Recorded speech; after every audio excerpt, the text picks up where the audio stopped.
Hello and welcome to Wallingford School. I'm Alison Mummery and I'm the head of sixth form, and I'd like to tell you a little bit about what your Year 12 students are going to experience at Wallingford sixth form. So at Wallingford, our motto is that we are sending young people out into the world able and qualified. And that's never more important than it is in the sixth form, because I really feel that in those 2 years, the students are finding out who they are, finding out what their strengths are, what their abilities are, as well as getting those qualifications. So we very much believe that the sixth form time for the students is not just about those qualifications, although granted they're very important and that's what they want to get at the end, but it's also about that sense of self and that sense of growth. So it's a real privilege to have those young people with us for the 2 years.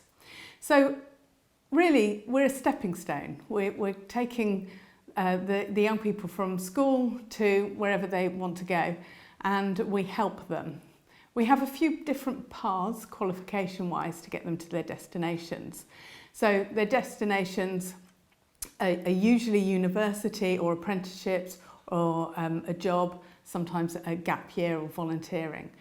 And we have a few programmes. We've got the A-levels, which are graded A star to E. We've got the EPQ, which students can take up towards the end of Year 12, and that's the equivalent of half an A-level, like an older AS. That's also graded A star to E, and that counts for UCAS points. And there are the BTEC courses, and they're graded Distinction Star, Distinction, Merit or Pass. And then we also have the Access course for young people who are taking their GCSEs and Level 2 BTECs. So the GCSEs are graded 9 to 1 and the BTECs are graded Distinction to Pass. So all of those different mixes, and some students are on blended courses, so they do a variety of those in order to get where they want to go, and that's what we're helping them do at this time. I want to reassure you that you've come to a sixth form that does get those qualifications at the end, as well as prepares them to be able to go out into the world. And in the past, we've always flagged up our results and shown people, because we're very proud that we achieve highly in the tables. We're one of the top performing schools in the county, and so we're proud of that. This year's a bit of a strange year for results, so I'm not going to focus on those, but suffice to say that the students do well in both A-levels and BTECs here. We're looking at around 2/3 of the students getting within getting the top, the highest grades. And generally our school is graded in the top 10% of the country on something called ALPS, which grades us at ALPS 2. So the other thing that I'm really proud about is that in the last 2 years we have had a 100% pass rate. So everybody has come away with something, and that's really important when they're spending 2 years here. So the other thing we look at when I'm reassuring you that your students are at a competent sixth form is our destinations. And this year it's easiest to see where they're going when they've gone to university, because they get off very quickly in September. So we had 89 students apply and go to university. Most of them this year, some have done deferred entries for next year. 44 of them have gone to Russell Groups or equivalent universities, including 4 young people who have gone to Oxford or Cambridge, and 1 who's gone on to train to be a vet. We've also had 45 people who have gone to really good universities, including things like the Royal Academy of Dance and the Liverpool Institute of Performing Arts. So we're really proud of our students going to their destinations, which they get through whichever path they've chosen from what I've been talking about. I'm also hearing now about students who are asking for references for apprenticeships, for jobs. We've had some people being interviewed for the military. Some people are taking gap years and volunteering. Normally they would be, setting off to Thailand or whatever. Not so much this year, but they're going off to do exciting things with their years. And we have a lovely board up in sixth form, which has every student and their destination, and that's a real inspiration for our current Year 12. So how do we get these good results? Well, There are things which we think are fundamental to students achieving their potential in sixth form. So we have what we call the fundamentals, and these things all lead to improved outcomes. So the first three things in the blue circles there, 1-to-1 ratio. That means for every one lesson that the students have, they have 1 hour of homework or equivalent. So if they have 5 lessons a week, they will have about 5 hours of homework. Now, that homework could be done in the study periods because we have 15 lessons where the students are in lesson, 1 lesson when they're in PSHE, which leaves 14 lessons in study. So if the students work on their time management and their organisation, they can get that work done in the school day with just some work at home. But it means they have some time at home to follow their hobbies and do other things. We also set deadlines for homework, and the deadline is the day that piece of work is due in. And if students miss the deadline, so they come to a lesson and they haven't done it, we ask them to stay after school to meet that deadline. And so we think staff will probably be around till around 5 o'clock, and so 5 o'clock is the deadline for them to hand it in. So the students don't get any advance notice of that because we expect them to hand in their work on time. If they don't, they should know they're going to be asked to stay after school. And that's also to help us with their marking as well as to help them with their time management. Which brings me on to the next one, which is organisation. So the students need to be organised with time and with their folders. And the tutors and the subject teachers really help them with that. It's something which you can help with at home as well. There's something called PLCs, which is a personal learning check. And the students will have been given one of these for each of their subjects. And essentially that enumerates all the things that they need to know for that subject, for that spec. It's a brilliant guideline, and whenever the students want to kind of see what they need to do, what they need to know, gauge or rag their learning, the PLCs are really helpful for helping them to keep on track. We also let them know about opportunities to enhance their learning, and that's things like MOOCs, massive open online courses, or any courses that are provided by universities, etc., that we hear about. So the opportunities, we let them know about it, and we very much hope that they will take them.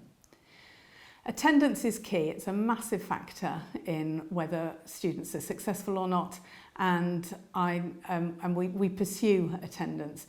So another thing you could do as parents is to help your young people to get up and out in the morning and to communicate with us if there is a problem or an illness, so that we know not to expect that young person that day, but they will be asked to catch up on that work, and that's their responsibility as well.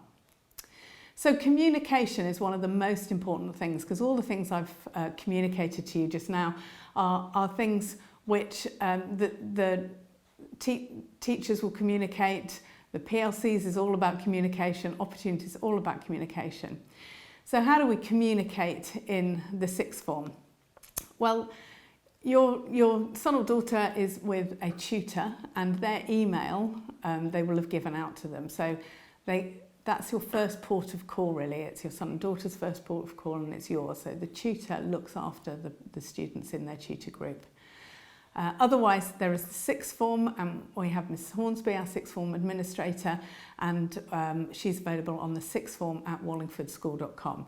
And so if you email that address, it will go to whoever it needs to go to.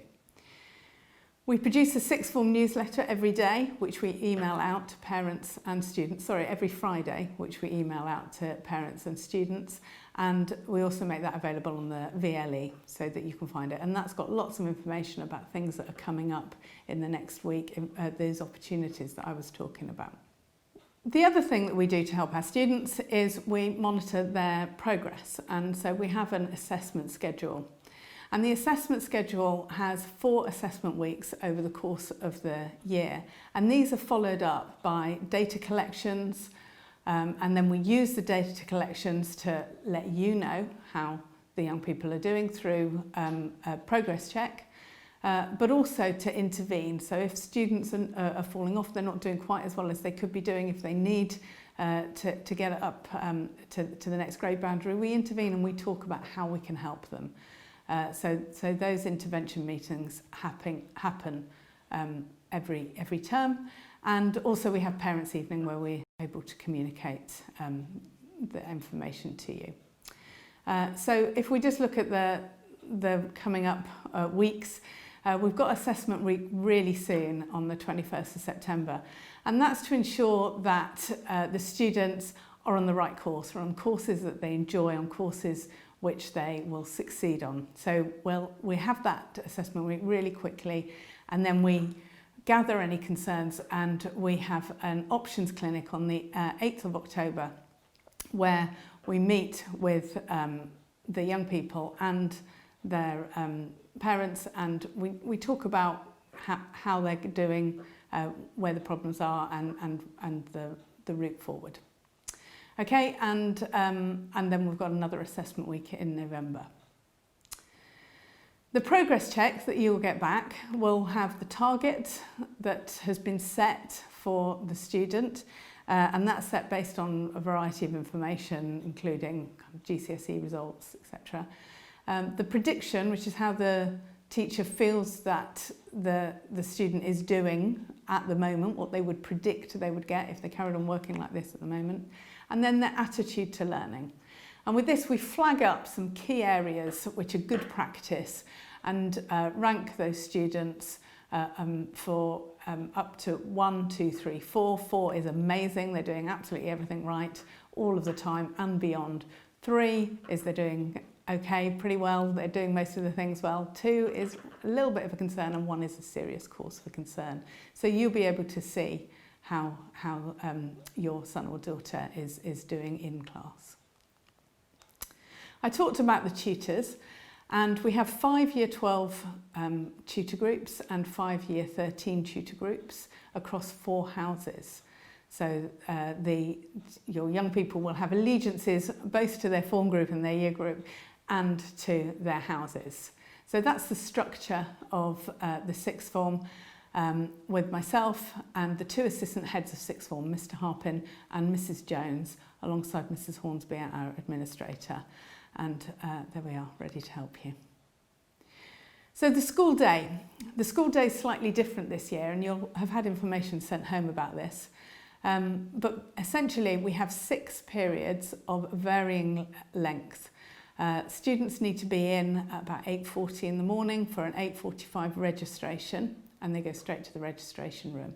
And then there are these 6 periods going through the day, with no actual assigned lunch in there. The lunches are staggered this year in order to reduce the amount of people out of lessons at any one time. And whereas other year groups are having 2 half-hour breaks, our students in sixth form are having 1 hour break in the day. And this is for a couple of reasons. Firstly, because they do have some other non-lesson time in the day when they're in study period, where they can kind of relax a little bit as they're working. And also because it means that they can go out of school, off the school site. That's the only time they're allowed off the school site, is in their lunch break. They need to respect the sensible precautions which are around at the moment with regards to sanitising, wearing a face mask if they go into a shop, etc., and sanitising their hands when they return. And all being well, that privilege will be able to continue. So it alternates between an early lunch or a late lunch. So Year 12 will either have the lunch slot between 10:30 and 11:30, which they'll have all one week, and then the next week they'll have 12:40 to 1:40, and Year 13 alternate with them. That means that they won't be going to the lessons. They might have a lesson timetabled for that time, but they go on their lunch instead, and that's why the lessons are slightly different lengths. It means over a 6-week period, no one subject is going to be missing out, so it caters for that lunch hour. That lunch hour also allows students, they're very welcome to stay on site as well, and they're in their year group bubble. So Year 12 have their study room, and they also have an outside garden space as their common room, and Year 13 have a study room and their outside space separately as well. And so they can meet together and do a club or do some kind of enrichment. We really encourage that, and our enrichment programme changes every year because it's very much dependent on the young people and what their interests are. So, for instance, last year we had an environment club start up for the first time. We had a Amnesty International group set up. We started five-a-side football on a Friday after school, and that's happening again. It really depends on the interests of the young people and what they want to do. So we encourage students to get involved in the community, in our school community, in the local community, and in the wider global community in whatever capacity they can. We have an enrichment week at the end of the year where we work with the students to prepare them for going off into their next steps. So we visit universities and we get apprenticeship providers in, etc. We have social events, and we have a social committee made up of young people to arrange those social events. And that's really important at the moment because we're slightly curtailed in what we can offer with regards to trips and visits, but we can still have social events and some relaxing and fun activities for the students to get to know each other in Year 12. And so we're relying on the students to come up with some ideas to complement our ideas. We, in the past, have had debates. We've got a school council. Students have done a newsletter in the past. A newspaper in the past, sixth form newspaper. And we have a yearbook every year. So there's lots for the young people to be doing. And I really encourage you to encourage your young people, if they've got an interest, to come and let their tutors or their subject tutors know about it if they want to sing or dance or do a play a musical instrument, whatever they want to do. The students have a PSHE lesson once a week, and that's on a Friday morning. And in here we look at their personal, social, health and economic education. In sixth form we group those into three main areas. So we're looking at the next steps. We're always preparing. This is a stepping stone, preparing for what do you want to go on and do, and what do you need to do in order to go on and do that. We look at life skills, so like money management, how you can, the skills that you need to develop as you grow older. And we look at well-being. Well-being is really important for us, and we know that our students have crunch periods in their 2 years and exam stresses, and we know also that the current time coming into a new school or into a new sixth form can be quite difficult for some people, and so we help with coping with those stresses and also with deadlines, etc. So we're looking at after our young people as well. And again, I would encourage you to encourage them to come in and talk to tutors if they've got anything worrying them. So, kind of in summary then, academically, we have very high expectations of the young people. We have high expectations that they will put their most into their classwork and into their independent learning. We have high expectations about their behaviour in order for them to learn and in order for them to allow the other people in the class or the study period to learn. We have expectations about them catching up with their absence and not waiting for the teacher to come to them and to give them the work, but for them to ask and to think about what needs to be doing, to use their initiative. We support the students with their exam concessions. So if your son or daughter has exam concessions, please make sure that they come and let their tutor and the sixth form team know about that, so we can make sure that they're assessed appropriately. We do in fact have quite a close relationship with our Senko, who helps very much with study skills and organising and exam techniques and things. And so there are a range of people that can provide support alongside the things that I've talked about with regards to communication, CTLs, progress checks, etc. Pastorally, we also have high expectations of our students. We expect them to be organised and on time and attend the tutor sessions. We expect them to get involved in PSHE and anything that we're offering. We want them to take that up. We're expecting mutual respect from our students, both for their peers and for the staff in the school. Although we don't have a uniform, we do have a dress code where students are expected to dress sensibly, so not too skimpily, not too relaxed. It's not a bath or a beach rather, or a party. It's something they need to wear in order to be able to study and allow others to study. We pastorally allow them opportunities to develop, and again I'd like them to have the initiative to ask us for that. And support-wise, we have the tutor, we have the school nurse, and we have the school counsellors. Again, the students need to ask for that, but we may approach them and direct them if necessary, if we feel there is a need. We also provide financial support and in our bursary. So if you feel that's right for you, please contact Mrs Hornsby, and she'll ask you to fill in some forms so that we can find out about your income and if you're eligible for a bursary. And bursaries can help with travel, with school meals, and with books, with laptops, with anything that allows your son or daughter to be able to work and achieve their potential. It's really important, if students want to work for paid work, that they have the opportunity to do that in the sixth form. It's great on their CV and it's great on their personal statements, but they need to get the balance right. And so we encourage them to work if they'd like to, but we ask them not to work excessively because they will need to have time to do their schoolwork. So once or twice a week, fine, hopefully at the weekends. And if they would like to do work experience, that's also fine. Essentially, we'd like them to try and do it in the school holidays and out of school time. But if they do get an opportunity that's really going to help them, they must come and talk to us and their form tutors, and we can arrange for them to do some work experience if they're able to catch up with their work. So, Year 12 really counts. A lot of students will think, well, their exams aren't until Year 13, particularly the A-level students, but Year 12 is a really important year. In fact, most of the two-year course takes place in Year 12. It's essentially a longer year because of the exams coming in May and Year 13.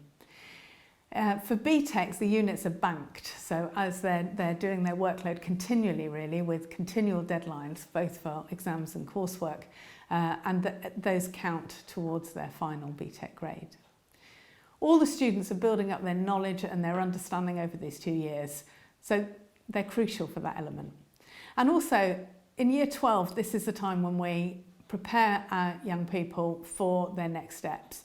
So applications for university are begun, applications and CVs for apprenticeships, looking into careers and employment, all that begins in Year 12. We use a platform called Unifrog, which is really useful for all of those things that I've just mentioned, not just for university, but also for finding out about careers and apprenticeships. And the students will be using that in PSHE and at home. And we have Mrs Ward, our careers advisor, who's available to help any young person who's wondering what to do or would like advice about the best way to get into a particular career. She's in school regularly and available via email. So please, if you feel that your son or daughter would benefit from that, ask them to contact Mrs Ward on her email, wardT@wallingfordschool.com, or to come to one of the sixth form team, and we will help you. So I've rattled through a load of information there. I hope it's been useful. I think it's been important. I'm going to say very much the same things to your sons and daughters in an assembly. So please talk to them about it and ask them how they're coping. And if you would like any advice about how to support your sons and daughters, please come to the sixth form team and we will help you. So thank you very much for your time, and stay in touch.